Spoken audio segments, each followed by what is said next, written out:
ஜவ்வரிசி பாயாசம் சுகரும் எடுத்திருக்கேன், ஏலக்காய் எடுத்திருக்கேன், ஜவ்வரிசி, முந்திரி பருப்பு, நெய், இது வந்து கண்டன்ஸ் மில்க், அப்புறம் இதில் வந்து பாதாமும் பிஸ்தாவும் இருக்குது. இது எல்லாமே ரெடி பண்ணிவிட்டு பாயாசம் வச்சிட வேண்டியதான். பால் பாயசத்தில் வந்து ஜவ்வரிசிலாம் போட்டு நம்ம வெல்லம் போட்டு வச்சோம்னாக்கா ரொம்ப டேஸ்ட்டாக இருக்கும். ஆனால் வெல்லம் வீட்டில் பார்த்தேன், கடைசியில் இருக்குன்னு நினச்சிக்கிட்டே இருந்தேன், கடைசியில் இல்லாமல் போயிடுச்சு. அதனால் சரி ஜீனி போட்டே வச்சாச்சு. வெல்லம் கொஞ்சோண்டு இருந்துச்சு, அந்த வெல்லத்தையும் கலந்து போட்டிருக்கேன். அப்புறம் பாதாம், முந்திரி, பிஸ்தா இதெல்லாம் போட்டிருக்கேன். திராட்சை மட்டும் வீட்டில் இல்லாமல் போயிடுச்சு. சரி இருக்கட்டும் அப்படின்னு நினச்சிட்டு அப்புறம் விட்டுட்டேன். என்ன வேணும் போஸ்? பாயசம் வாசடிக்குதோ, நெய் வாசடிக்கோ, ரெடி ஆகட்டே. மேலே ஏறக்கூடாது, மேலே ஏறக்கூடாது, வேண்டாம், எனக்கு வலிக்குது. என்ன வேணும்? பாயசம் வேணுமோ? இப்படி மேலே ஏறினா சட்டியிலலாம் போவேன். நீ இரு கீழே இரு, நான் ஊற்றி தரேன். சரியா? இரு. இப்போ பாயாசம் எடுத்துகிட்டு நம்ம வந்து சாமி கும்பிட்டுட்டு அதுக்கப்புறமா வீட்டில் வந்து விளக்கேற்றி சாமி கும்பிட்டுட்டு பாயாசத்தை வச்சு முடிச்சுட்டு அதுக்கப்புறம் தான் அந்த பக்கத்தில் ஒரு கோயில் இருக்குது, வாராகியம்மன் கோயில் இருக்குது இல்லையா, ஏற்கனவே போட்டு ஒரு வீடியோ போட்டிருப்பேன்னு நினைக்கிறேன். அந்த கோயிலுக்கு போயிட்டு அப்படியே சாமி கும்பிட்டுட்டு வரலாம் அப்படின்னு சொல்லிட்டு நாங்களும் அப்புறம் கிளம்பிட்டோம். அப்புறம் கிளம்பிட்டு அப்படியே சாமியை கும்பிட்றதுக்கு அப்படியே விளக்கெல்லாம் பொருத்தி சாமி கும்பிட்டோம். என் வீட்டுக்காரர் அப்படியே சாமியெல்லாம் கும்பிட்டாரு. கோயிலுக்கு பார்த்திங்க அப்படின்னாக்க இந்த சமயம் வந்து காலையில் நேரத்தே போயிருந்தால் பரவாயில்ல, கோயிலில் சாமி கும்பிட்டுட்டு வந்திருக்கலாம். என் வீட்டுக்காரர் ஆஃபீஸ்லேருந்து வந்ததே 11 மணிக்கிட்ட.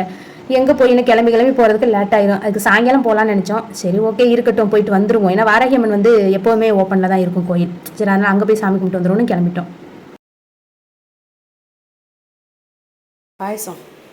Happy birthday Ayyappa.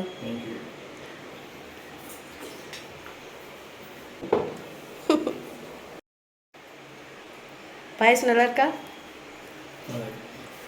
பிறந்தநாள் உங்களுக்கு தானே ஐயப்பா, எதுக்கு எனக்கு பாயசம் விட்டுறீங்க அப்படின்னு சொல்லி கேட்டேன். எனக்கு பிறந்தநாள்லாம் உனக்கும் பிறந்தநாள் மாதிரி தான். ஏன் அப்படின்னா என் பிறந்தநாளுக்கு ஒன்றுமே செய்யவே இல்லை. நானும் மறந்துட்டேன், அவரும் மறந்து மதியானம் ஆனால் விஷ் பண்ணதுக்கப்புறம் தான் எனக்கு வந்து ஞாபகம் வந்துச்சு. அதனால் அவருக்கு வந்து சரி அவரு பிறந்தநாளைக்கு நல்லா கொண்டாடிடுவோம். நல்லா ஒன்றும் கொண்டாடல, ஒரு சிம்பிளாக ஒரு பாயசம் மட்டும்தான் வச்சேன், வேற ஒன்றும் இல்லை. அவருக்கு செஞ்சுட்டு நான் வெளுத்து கட்டுறேன் பாருங்க பாயசம் உண்மையிலேயே நல்லா இருந்துச்சு. அவரும் நல்லா இருக்குன்னு சொல்லி சொன்னாங்க. ஸோ இதை முடிச்சுட்டு அப்படியே கோயிலுக்கு போயிட்டு வரலாம் அப்படின்னு சொல்லிட்டு ஏற்கனவே எடுத்த வீடியோவில் இந்த பம்பு செட்டில் வந்து தண்ணி அன்றைக்கி வரல. தண்ணி வந்து அவ்வளோ அழகாக இருந்துச்சு, ஆனால் இன்றைக்கி எடுக்க முடியுதுன்னு சொல்லிட்டு கொஞ்சம் எடுத்துக்கிட்டேன். அப்புறம் கோயிலுக்கு போயிட்டு அப்புறம் சாமியெல்லாம் கும்பிட்டுட்டு நல்லபடியாக வேண்டுதெல்லாம், ரொம்ப வேண்டுதெல்லாம் கிடையாது, எங்களுக்கு தேவையான அளவு வேண்டிக்கிட்டு எல்லாருக்காகவும் வேண்டிக்கிட்டு அவரும் நல்லா சாமி கும்பிட்டாரு.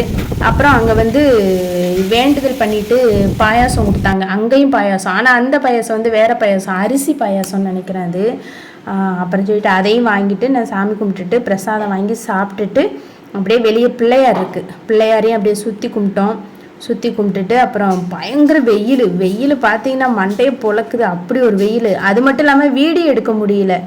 வீடியோ பார்த்தீங்கன்னாக்கா காற்று சவுண்டு கேட்டிங்கன்னா காதை பிச்சுக்கிட்டு போகுது, அந்த அளவுக்கு காற்று அடிக்குது. இந்த காற்று சவுண்டில் வீடியோ எடுக்கவே முடியல. ஒரிஜினல் அந்த வீடியோ எடுக்கும்போது அந்த சவுண்டு வந்து போடவே முடியல, ஏன்னா அந்த அளவுக்கு காற்று சவுண்டு பயங்கரமாக இருக்குது. நீங்களாம் கேட்டிங்கன்னா காது பிச்சுக்கும் போல். சரி கிளம்பலாமாமா அப்படின்னு தீவிரமாக வேண்டுதல் வேண்டிக்கிட்டு உட்காந்துருந்தாங்க. சரி கிளம்பலாமாமான்னு சொல்லி கேட்டேன். சரி ஓகேன்னு சொல்லிட்டு அவங்களும் கிளம்பிட்டாங்க. நாங்களும் அப்படியே கிளம்பிட்டோம். 2 வீலரில் தான் வந்தோம். இந்த வீடியோ உங்களுக்கு பிடிச்சிருந்துச்சுன்னா வீடியோக்கு ஒரு லைக் கொடுத்துருங்க, நம்ம சேனலையும் சப்ஸ்கிரைப் பண்ணிடுங்க. நாங்களும் வீட்டுக்கு கிளம்பிட்டோம். பாய்.